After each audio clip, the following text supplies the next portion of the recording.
Hey everyone, Dr. Frunky here with an awesome new unboxing video for you.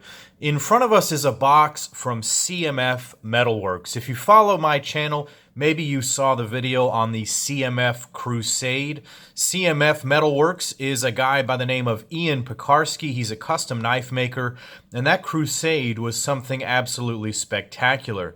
That knife came to me by way of my good buddy Josh. He goes by Echo Does Knives on Instagram and on YouTube. Josh and I, as well as Tavarish over at Tavarish Works, actually his name is Tyler, we have a podcast called The Knife Cast. Then we've made a few episodes, and we featured Ian in a recent episode called Meet Your Maker, where I actually got to speak to Ian, and we kind of hit it off, and we've been talking back and forth, and his work is really amazing. He has some really awesome projects coming up that I'm going to get to share with you guys, and I'm super excited about that.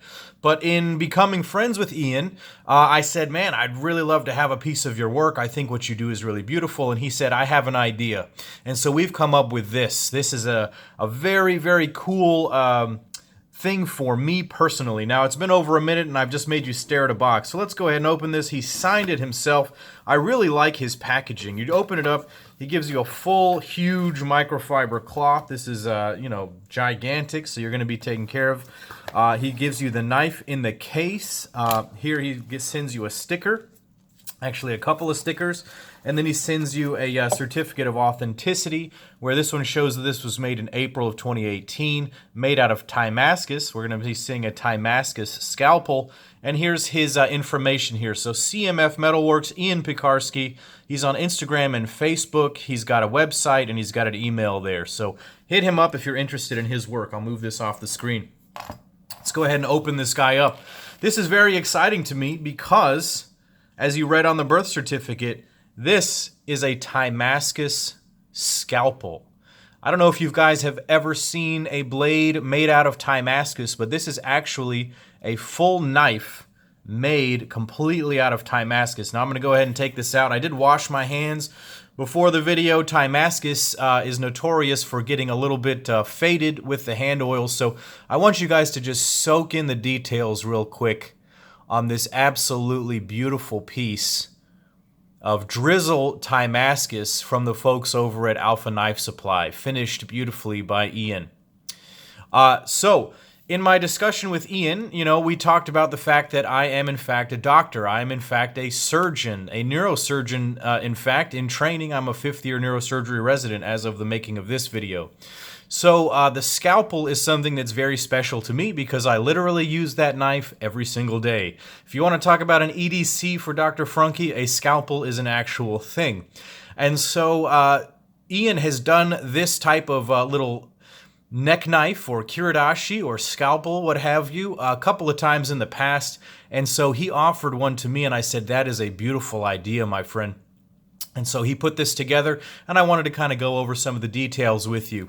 This is obviously not an EDC knife. This is really much more of a showpiece, but it is very special to me for that very reason. So let's go ahead and set this thing down, and we can go ahead and get some vital signs on this guy. I'll bring out the ruler here. We'll treat this like it's any other knife on the channel here.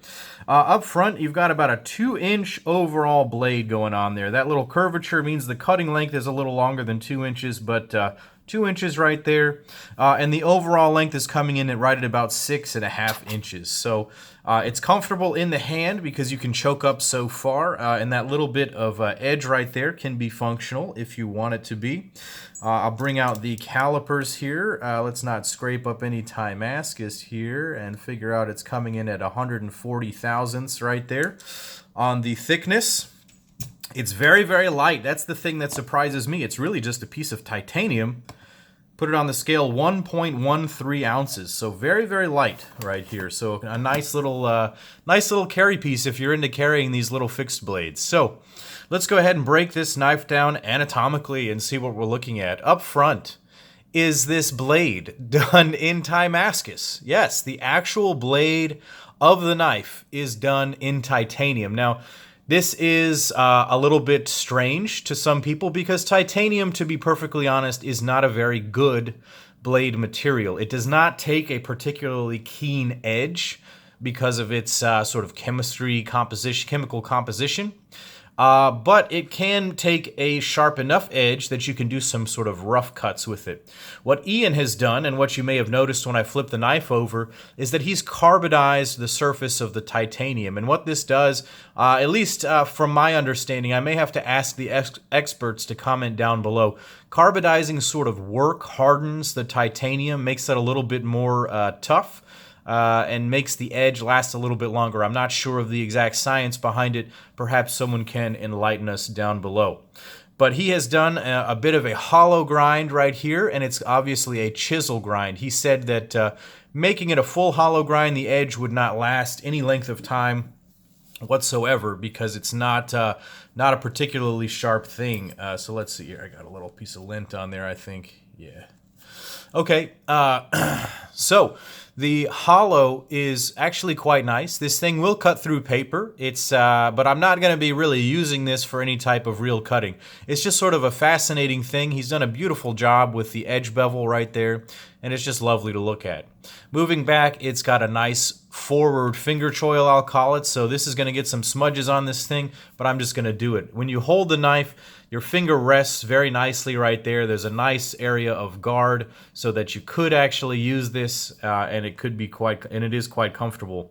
The rest of my fingers lay perfectly on this thing. I could wrap this in a piece of paracord, but it is so beautiful, I don't know if I'm going to do that. I may figure out some sort of solution to put into these guys down the road. I don't know what's going to happen with that, but I think I could get creative with that. So we'll see what happens there.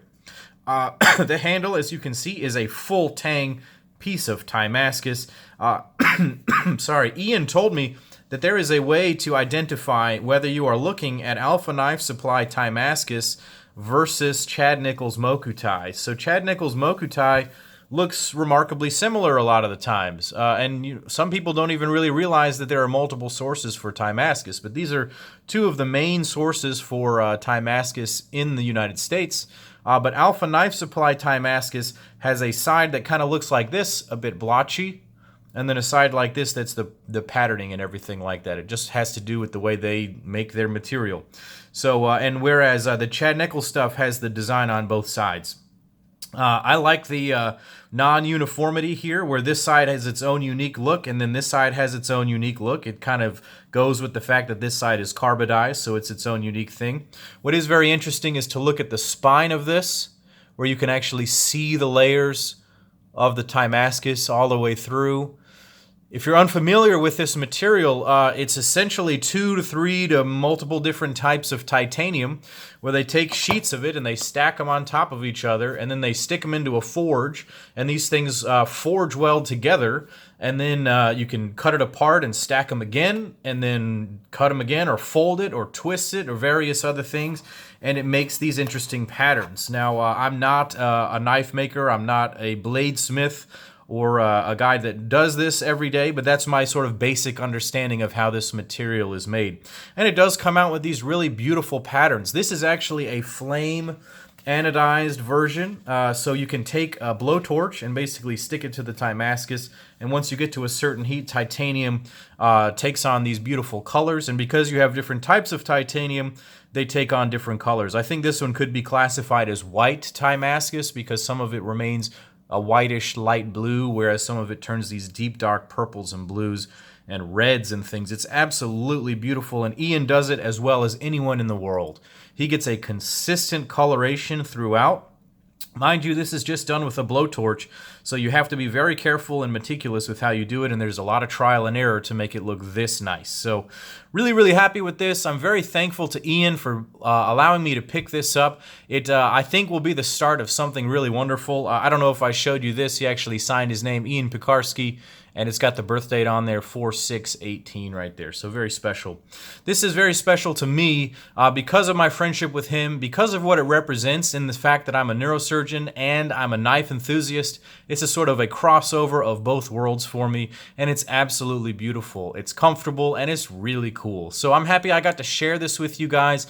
Go ahead and check out Ian's work. He actually has a recent collaboration with Robert Carter that's going to sell at Blade Show, and I'm really excited about that one. So stay tuned for maybe that knife in a little while.